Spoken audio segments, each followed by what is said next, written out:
নমস্কাৰ মৰমৰ ছাত্ৰ-ছাত্ৰীসকল তোমালোকে চাই আছা স্কুল অফ নলেজ নামৰ ইউটিউব চেনেল আজিৰ এই ভিডিঅ'ত মই আলোচনা কৰিম অষ্টম শ্ৰেণীৰ ইতিহাস খণ্ডৰ প্ৰথম পাঠ প্ৰাচীন কামৰূপ ৰাজ্য নামৰ পাঠটো প্ৰথমতে মই এই পাঠটো প্ৰশ্নৰ জৰিয়তে আলোচনা কৰিম আৰু সেই প্ৰশ্নবোৰ শেষ হোৱাৰ পিছত এই পাঠটোৰ পাঠভিত্তিক প্ৰশ্ন উত্তৰবোৰৰ আলোচনা কৰিম গতিকে তোমালোকে ভিডিঅ'টো আৰম্ভণিৰ পৰা শেষলৈকে অতি মনোযোগেৰে চাবা এতিয়া আমি আজিৰ এই ক্লাছটো আৰম্ভ কৰোঁ কুৱেশ্যন নম্বৰ 1 কালিকা পুৰাণ কেতিয়া ৰচিত হৈছিল ইয়াৰ উত্তৰ হ'ব খ্ৰীষ্টীয় 10ম শতিকাত লগতে তোমালোকে মন কৰিবা কালিকা পুৰাণ মতে কামৰূপ ৰাজ্যখন কৰ্টোৱা নৈৰ পূবে আছিল এই ৰাজ্যখনৰ দৈৰ্ঘ্য আছিল 100 যোজন প্ৰস্থ আছিল 30 যোজন আৰু ইয়াৰ আকৃতি ত্ৰিকোণাকাৰ আছিল প্ৰাচীন কামৰূপৰ কেন্দ্ৰত অৱস্থিত আছিল কামাখ্যা দেৱীৰ মন্দিৰ কুৱেশ্যন নম্বৰ 2 যোগিনী তন্ত্ৰ মতে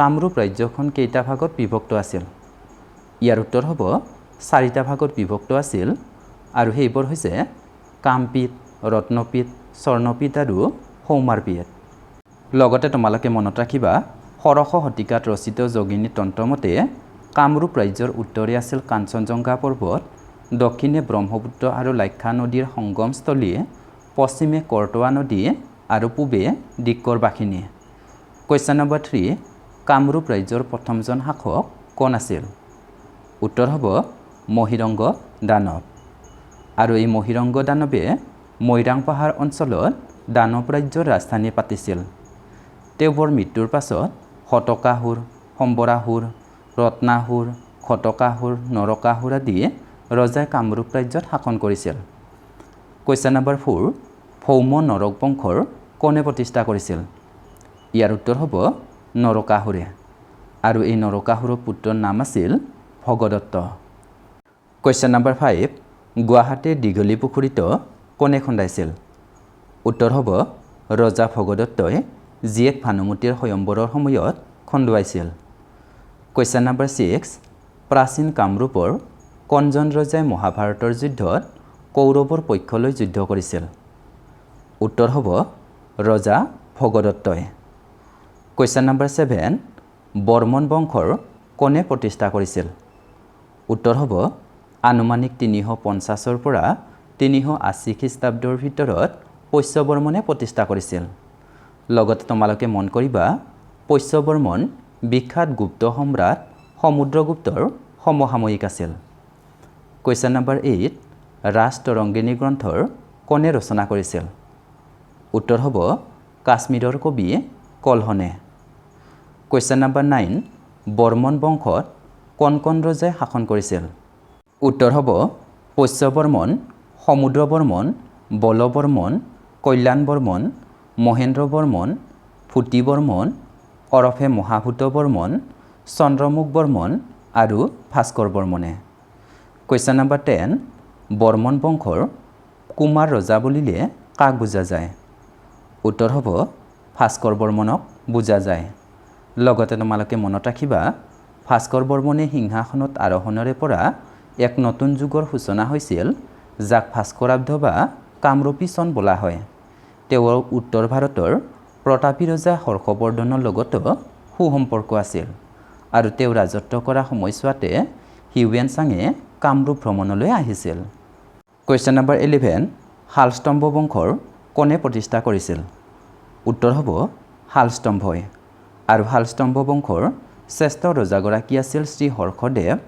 আৰু শালস্তম্ভ বংশৰ শেষ ৰজাগৰাকী আছিল ত্যাগসিংহ কুৱেশ্যন নম্বৰ 12 পাল বংশৰ কোনে প্ৰতিষ্ঠা কৰিছিল উত্তৰ হ'ব ব্ৰহ্মপালে লগতে মন কৰিবা পাল বংশৰ শ্ৰেষ্ঠ ৰজা আছিল ৰত্নপালে পাল বংশৰ ৰাজধানী স্থাপন কৰিছিল দুৰ্জয়নগৰত আনহাতে পাল বংশৰ শেষ ৰজা আছিল জয়পাল কুৱেশ্যন নম্বৰ 13 কামৰূপৰ প্ৰশাসনিক ব্যৱস্থাত মন্ত্ৰী আৰু উচ্চপদস্থ বিষয়াসকলক কি নামেৰে জনা গৈছিল উত্তৰ হ'ব অমাত্য সচিব মহাপ্ৰতিহাৰী আদি নামেৰে জনা গৈছিল সেই সময়ত সেনাবাহিনীৰ মুৰব্বীজনক সেনাধ্যক্ষ আৰু তেওঁৰ তলতীয়া বিষয়াসকলক সেনাপতি নায়ক ৰণক আদি নামেৰে নামকৰণ কৰিছিল কুৱেশ্যন নম্বৰ 14 দেৱোত্তৰ, ব্ৰহ্মোত্তৰ, ধৰ্মোত্তৰ আৰু অগ্ৰহাৰ কি? উত্তৰ হ'ব প্ৰাচীন কামৰূপৰ ৰজাসকলে দান দিয়া ভূমি। লগতে তোমালোকে মন কৰিবা দেৱোত্তৰ ভূমি হৈছে দেৱতাৰ নামত দান কৰা ভূমি, ব্ৰাহ্মণসকলক দান কৰা ভূমি হৈছে ব্ৰহ্মোত্তৰ ভূমি, ধৰ্মোত্তৰ ভূমি হৈছে মন্দিৰৰ নামত দান কৰা ভূমি আৰু ব্ৰাহ্মণসকলক দান কৰা গাঁৱক সেই সময়ত অগ্ৰহাৰ বুলি কোৱা হৈছিল। কুৱেশ্যন নম্বৰ 15, বৰ্ণাশ্ৰম বুলিলে কি বুজা? উত্তৰ হ'ব হিন্দু ধৰ্মশাস্ত্ৰত মানুহৰ স্বভাৱ আৰু সাধ্য অনুসৰি বৃত্তি নিৰ্বাচনৰ কথা উল্লেখ আছে, ইয়াক বৰ্ণাশ্ৰম বুলি কোৱা হয়। বৰ্ণাশ্ৰম অনুসৰি মানুহৰ 4টা বৰ্ণ নিৰ্বাচন কৰা হৈছে। সেইকেইটা হ'ল ব্ৰাহ্মণ, ক্ষত্ৰিয়, বৈশ্য আৰু শূদ্ৰ। কুৱেশ্যন নম্বৰ 16, ঠ-১ গ্ৰন্থখন কোনে ৰচনা কৰিছিল? উত্তৰ হ'ব হিউৱেন চাঙে ৰচনা কৰিছিল। কুৱেশ্যন নম্বৰ 17, বৰ্তমানৰ নলবাৰী জিলাত অৱস্থিত কুমাৰ ভাস্কৰ বৰ্মা সংস্কৃত আৰু পুৰাতন অধ্যয়ন বিশ্ববিদ্যালয়খন কেতিয়া আৰু কাৰ নামেৰে স্থাপন কৰা হৈছে? উত্তৰ হ'ব 2011 চনত কুমাৰ ভাস্কৰ বৰ্মনৰ নামেৰে। কুৱেশ্যন নম্বৰ 18, ভাৰতত তুৰ্কী সাম্ৰাজ্যৰ প্ৰথম চুলতান কোন আছিল? উত্তৰ হ'ব কুতুবুদ্দিন আইবাক। লগতে তোমালোকে মনত ৰাখিবা কুতুবুদ্দিন আইবাকৰ সেনাপতিৰ নাম আছিল বখতিয়াৰ খিলিজী। কুৱেশ্যন নম্বৰ 19, বখতিয়াৰ খিলিজীৰ আক্ৰমণৰ সময়ত কামৰূপৰ শাসক কোন আছিল? উত্তৰ হ'ব কামৰূপৰ শাসক আছিল পৃথু। আৰু এই আক্ৰমণত বখতিয়াৰ খিলিজী পৰাজিত হৈছিল আৰু এই যুদ্ধ বিজয়ৰ কথাবিলাক লিখা আছে আমাৰ উত্তৰ গুৱাহাটীত পোৱা কানাই বৰশী বোৱা শিলালিপি আৰু মিনহাজ চিৰাজৰ তবাকত-ই-নাছিৰী গ্ৰন্থত। পাঠৰ একেবাৰে শেষত তোমালোকক এখন শিলালিপিৰ চাৰ্ট দিয়া আছে আৰু এই চাৰ্টখন তোমালোকে ভালদৰে পঢ়ি ল'বা। এতিয়া আহা আমি অনুশীলনীৰ প্ৰশ্নবিলাকৰ সমাধান কৰোঁ। ইয়াৰে 1 নম্বৰত তোমালোকক চমু উত্তৰ লিখিবলৈ দিছে আৰু ইয়াৰে ক নম্বৰ প্ৰশ্নটো হৈছে ভগদত্তৰ জীয়াৰীৰ নাম কি আছিল? উত্তৰ হ'ব ভগদত্তৰ জীয়াৰীৰ নাম আছিল ভানুমতী। কুৱেশ্যন নম্বৰ খ, কোন ৰজাৰ শাসনকালত চীনা পৰিব্ৰাজক হিউৱেন চাঙে কামৰূপ ৰাজ্য ভ্ৰমণ কৰিছিল? উত্তৰ হ'ব ভাস্কৰ বৰ্মনৰ শাসনকালত। কুৱেশ্যন নম্বৰ গ, কামৰূপৰ ৰাজকুমাৰী অমৃতপ্ৰভাক কোনজন ৰজাই বিবাহ কৰাইছিল? উত্তৰ হ'ব কাশ্মীৰৰ ৰজা মেঘবাহনে। কুৱেশ্যন নম্বৰ ঘ, শালস্তম্ভ বংশৰ শ্ৰেষ্ঠ ৰজাজন কোন আছিল? উত্তৰ হ'ব শ্ৰী হৰ্ষদেৱ শালস্তম্ভ বংশৰ শ্ৰেষ্ঠ ৰজা আছিল। কুৱেশ্যন নম্বৰ ঙ, কোনজন ৰজাই কামৰূপত হোৱা বখতিয়াৰ খিলিজীৰ আক্ৰমণ প্ৰতিহত কৰিছিল? উত্তৰ হ'ব ৰজা পৃথুই কামৰূপত হোৱা বখতিয়াৰ খিলিজীৰ আক্ৰমণ প্ৰতিহত কৰিছিল। ইয়াৰ পিছত তোমালোকক 2 নম্বৰত শুদ্ধ উত্তৰ বাছি উলিয়াই লিখিবলৈ দিছে। ইয়াৰে ক নম্বৰত দিয়া আছে বৰ্মন বংশ পশ্য বৰ্মনে ভাস্কৰ বৰ্মনে স্থাপন কৰিছিল। ইয়াৰ উত্তৰ হ'ব বৰ্মন বংশ পশ্য বৰ্মনে স্থাপন কৰিছিল। কুৱেশ্যন নম্বৰ খ, ঠ-ই কৌটিল্য হিউৱেন চাঙৰ গ্ৰন্থ আছিল? উত্তৰ হ'ব ঠ-ই হিউৱেন চাঙৰ গ্ৰন্থ আছিল। কুৱেশ্যন নম্বৰ গ, কুমাৰ ভাস্কৰ বৰ্মনৰ ৰাজত্বকালৰ পৰাই সূচনা হোৱা যুগটো হ'ল শকাব্দ ভাস্কৰাব্দ। উত্তৰ হ'ব কুমাৰ ভাস্কৰ বৰ্মনৰ ৰাজত্বকালৰ পৰা সূচনা হোৱা যুগটো হ'ল ভাস্কৰাব্দ। কুৱেশ্যন নম্বৰ ঘ, প্ৰাচীন কামৰূপত ৰাজতান্ত্ৰিক গণতান্ত্ৰিক শাসন ব্যৱস্থাৰ প্ৰচলন আছিল। উত্তৰ হ'ব প্ৰাচীন কামৰূপত ৰাজতান্ত্ৰিক শাসন ব্যৱস্থাৰ প্ৰচলন আছিল। ইয়াৰ পিছত তোমালোকক কুৱেশ্যন নম্বৰ 3 খালী ঠাই পূৰণ কৰিবলৈ দিছে। ইয়াৰে ক নম্বৰ দিয়া আছে প্ৰাচীন কামৰূপ ৰাজ্যৰ প্ৰধান জীৱিকা আছিল ডেছ। উত্তৰ হ'ব প্ৰাচীন কামৰূপ ৰাজ্যৰ প্ৰধান জীৱিকা আছিল কৃষি। কুৱেশ্যন নম্বৰ খ, বৰ্মন বংশ ডেছে প্ৰতিষ্ঠা কৰিছিল? উত্তৰ হ'ব বৰ্মন বংশ ভাস্কৰ বৰ্মনে প্ৰতিষ্ঠা কৰিছিল। কুৱেশ্যন নম্বৰ গ, পাল বংশৰ শ্ৰেষ্ঠ ৰজাজন আছিল ডেছ? উত্তৰ হ'ব পাল বংশৰ শ্ৰেষ্ঠ ৰজাজন আছিল ৰত্নপাল। কুৱেশ্যন নম্বৰ ঘ, কামৰূপ ৰাজ্যৰ ৰজাই ডেছ উপাধি গ্ৰহণ কৰিছিল? উত্তৰ হ'ব কামৰূপ ৰাজ্যৰ ৰজাই পৰম ভট্টাৰক মহাৰাজাধিৰাজ পৰম পৰমেশ্বৰ উপাধি গ্ৰহণ কৰিছিল। কুৱেশ্যন নম্বৰ 4ত তোমালোকক চমু টকা লিখিবলৈ দিছে আৰু সেইবোৰ হৈছে ভাস্কৰ বৰ্মন, প্ৰাচীন কামৰূপৰ শিক্ষা ব্যৱস্থা, ভগদত্ত, প্ৰাচীন কামৰূপৰ ধৰ্ম আৰু দেৱদাসী প্ৰথাৰ বিষয়ে। গতিকে আহা প্ৰথমতে আমি ভাস্কৰ বৰ্মনৰ বিষয়ে লিখোঁ। ভাস্কৰ বৰ্মনে এক দীঘলীয়া সময় কামৰূপত শাসন কৰিছিল। ভাস্কৰ বৰ্মন এগৰাকী অবিবাহিত ৰজা আছিল বাবে তেওঁক কুমাৰ ৰজা বুলিও জনা গৈছিল। ৫৯৪ খ্ৰীষ্টাব্দত ভাস্কৰ বৰ্মনৰ সিংহাসনত আৰোহণৰে পৰা এক নতুন যুগৰ সূচনা হৈছিল। এই যুগটোকে ভাস্কৰাব্দ বা কামৰূপী চন বুলি কোৱা হৈছিল। ভাস্কৰ বৰ্মনে আছিল বৰ্মন বংশৰ শ্ৰেষ্ঠ ৰজা। তেওঁৰ ৰাজত্বকালতে চীনা পৰিব্ৰাজক হিউৱেন চাং কামৰূপ ভ্ৰমণলৈ আহিছিল। ইয়াৰ পিছৰটো চমুটকা হৈছে প্ৰাচীন কামৰূপৰ শিক্ষা ব্যৱস্থা। প্ৰাচীন কামৰূপত প্ৰধানকৈ গুৰুগৃহ, সংস্কৃত তলসমূহ আৰু গ্ৰাম্য পাঠশালাসমূহত শিক্ষা দিয়া হৈছিল। কামৰূপৰ শাসকসকলে শিক্ষাৰ প্ৰসাৰৰ ক্ষেত্ৰত ৰাজকীয় পৃষ্ঠপোষকতা আগবঢ়াইছিল। ৰজা স্থিতাবৰ্মন, ভাস্কৰ বৰ্মন আদি একোজন বিদ্বান ব্যক্তি আছিল। শিক্ষা কেন্দ্ৰসমূহত চাৰিবদৰ লগতে আয়ুৰ্বেদ, ধনুৰ্বেদ, তন্ত্ৰ, বেদাংগ, ইতিহাস, পুৰাণ আদি বিষয়ৰ জ্ঞান দিয়া হৈছিল। ইয়াৰ উপৰিও জ্যোতিৰ্বিদ্যা, পশু চিকিৎসা, সংগীত, নৃত্য আদিৰ বিষয়েও শিক্ষা প্ৰদান কৰা হৈছিল। ইয়াৰ পিছৰটো চমুটকা তোমালোকক ভগদত্তৰ বিষয়ে লিখিবলৈ দিছে। ভৌম বংশৰ প্ৰতিষ্ঠাতা নৰকৰ মৃত্যুৰ পাছৰ পৰা তেওঁৰ পুত্ৰ ভগদত্ত কামৰূপৰ সিংহাসনত বহিছিল। মহাভাৰতৰ কেইবাটাও অধ্যায়ত ভগদত্তৰ বীৰত্বৰ কাহিনীৰ বৰ্ণনা পোৱা যায়। তেওঁ মহাভাৰতৰ যুদ্ধত কৌৰৱৰ পক্ষলৈ যুদ্ধত অৱতীৰ্ণ হৈছিল। প্ৰবাদ মতে দুৰ্যোধনৰ লগত ভগদত্তৰ জীয়ৰী ভানুমতীৰ বিবাহ হৈছিল।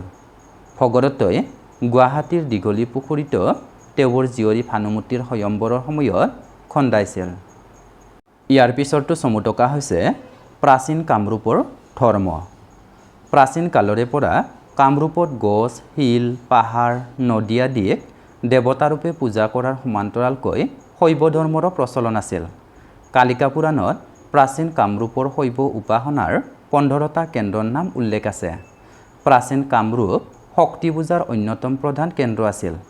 পৰম্পৰাগতভাৱে কামৰূপক শক্তি পূজাৰ মুখ্য কেন্দ্ৰ হিচাপে স্বীকৃতি দিয়া হৈছিল। কামাখ্যা দেৱীৰ মন্দিৰ ইয়াৰ ভিতৰত প্ৰথম স্থানত আছিল।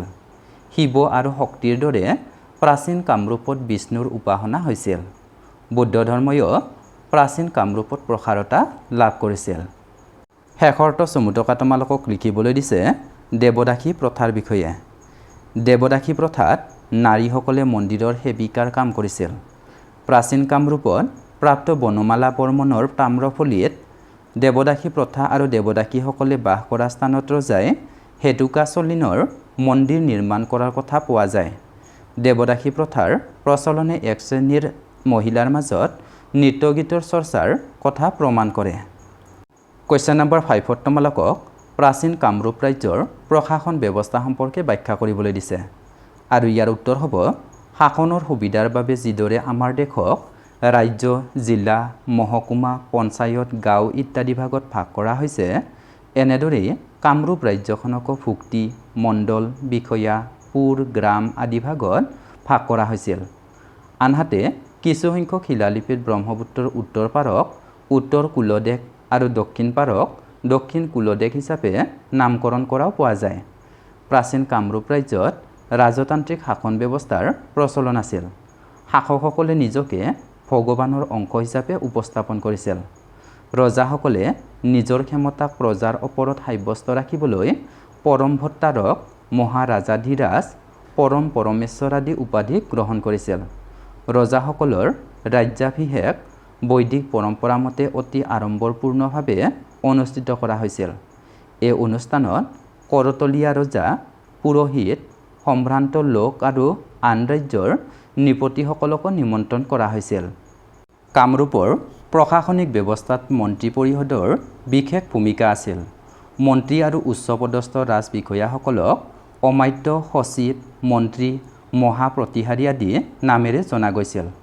সেনাবাহিনীৰ মুৰব্বীজনক সেনাধ্যক্ষ আৰু তেওঁৰ তলতীয়া বিষয়াসকলক সেনাপতি, নায়ক, ৰণক আদি নামেৰে নামকৰণ কৰা হৈছিল। কামৰূপৰ সেনাবাহিনীত যুদ্ধৰ ক্ষেত্ৰত পাৰদৰ্শিতা প্ৰদৰ্শন কৰিবলৈ সক্ষম হৈছিল। মিনহা চিৰাজে কামৰূপৰ চিপাহীসকল বিচক্ষণ যুঁজাৰু আছিল বুলি অভিহিত কৰিছে। প্ৰতিৰক্ষাৰ বাবে দুৰ্গ নিৰ্মাণ কৰা হৈছিল। কামৰূপৰ সেনাবাহিনীত অশ্বাৰোহী, নৌবাহিনী, হস্তী বাহিনী আৰু পদাতিক সৈন্যৰে সুসজ্জিত আছিল।